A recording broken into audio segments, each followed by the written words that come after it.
I'm hoping for a crazy story here, or maybe 2 or 3, or who knows how many. Mad Dog Vachon. Did you ever? I'm sure you must have wrestled him, or at least shared a ring with him at one point. But Oh a yeah, I terrifying worked with the dude. dog. Yeah, go ahead. He was a great. It was huh? And off he'd go. Headlock, huh? And boom, boom, boom, chops, everything flying. Everything worked. He was cool though. I met Hawaii. He was over here in Hawaii first. When I was my first run through in Hawaii, he'd come through and his yearly winter break, and he was a heel, and I was like a 200, if that, 20-pound baby face. He beat the snot out of me. Yeah, he was cool. He was he would sit. He had that big after he'd run, Mad Dog, and he had a cooking show that went throughout Canada. And hello, this is the Mad Dog. Why don't you come do that? He would go, and this is after he lost his leg. He got hit by a car. He was jogging in the snow and the ice, and the car hit the ice and hit him, and he lost his leg, so he had a prosthetic leg. So Curtis King ended up, he had a beach stand down by the wall in Waikiki. They call it the Whaling Wall. It's where all the kids go to boogie board. It's a popular place. So the dog would go there on his vacation with his latest bride, and they would take off the leg, and he'd have a pair of wrestling tights, and he'd oil up, and he'd sit on the wall and sit there, and you'd go down. And I was coming back from New York or wherever I was coming back from, and then you go down and you talk to the dog. And, hey, it's wonderful. This just happened. It's beautiful. Yeah, he was, he's always a happy guy. And Canadians, because Canadians were at the time did a lot of the visits, especially during the winter time when he was there, because he came from Omaha or Nebraska, and they bought and the dog, bonjour, hello, mon ami, bonjour, and that was it. But then that made their vacation. Just walking down, seeing the dog with his leg off, sitting next to him on the Whaling Wall, all covered with suntan oil. He was cool.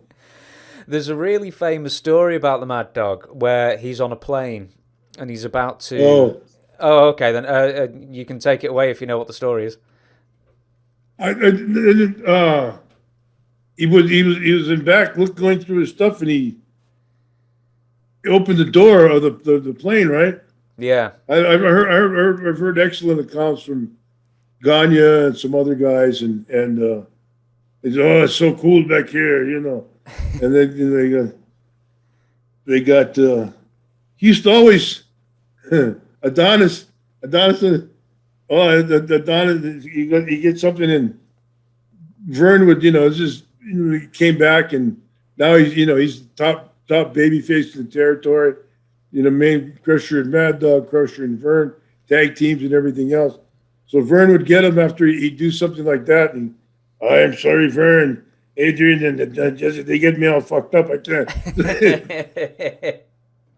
So he couldn't. He didn't attempt to, but he throw all the heat on.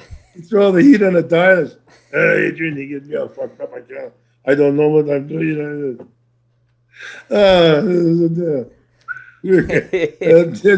Dog, why did you tell him that? Oh, I don't know. I'm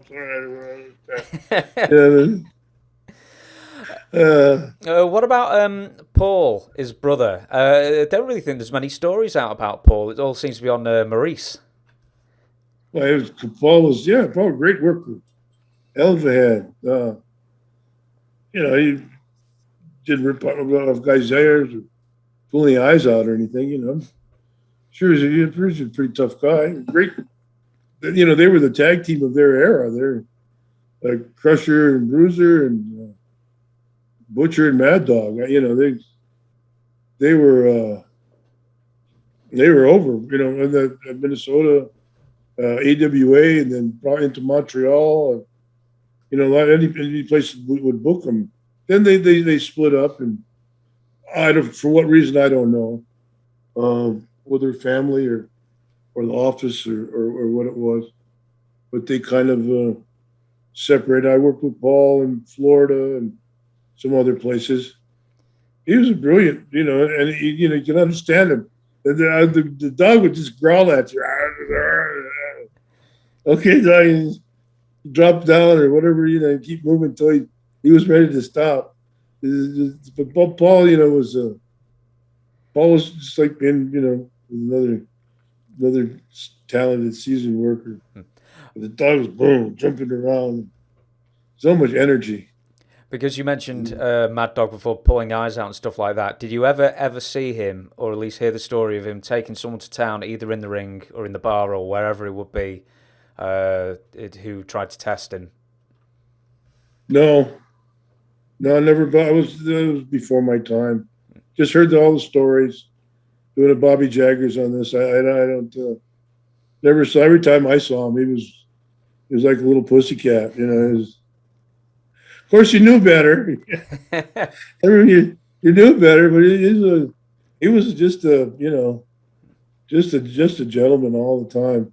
In Hawaii, over at Don Lewin's house or up at Curtis's house, where we're on. Well, him and Curtis go back. I think that was the first time King ever turned babyface. Was working with Maurice Mad Dog Vachon here in Hawaii. He turned and Curtis was like 375 or something like that. It's huge. Mad Dog was before. I think it was before he had his big. He hit big in the AWA. It was long ago. I was long, quite a while. Because I was young. I remember dog around here. Him and Curtis. Curtis was off. Curtis put him over real big. Switched him heel and stuff. Well, Curtis was the top heel. So Curtis switched him because he was going. It was time for him and Mark to go back to Australia. So I think it was by the time they're taking Abby with them from Detroit. From Sheik and Lewin were always tight, and that's another territory. Mark tried to steal was Detroit. So, but the Sheik and Mark, Mark always talked about how great the Sheik was. Curtis and Mark were together. But yeah, Curtis, he was the big heel. He was the top heel around here in Hawaii, in the world, wherever he went, actually. And Dog came in, I don't know, recuperating or heel or coming back from Japan. What it was, waiting before he went back to Minnesota. And Curtis switched on him and turned Dog the heel. Curtis the babyface, and Curtis took off for Australia.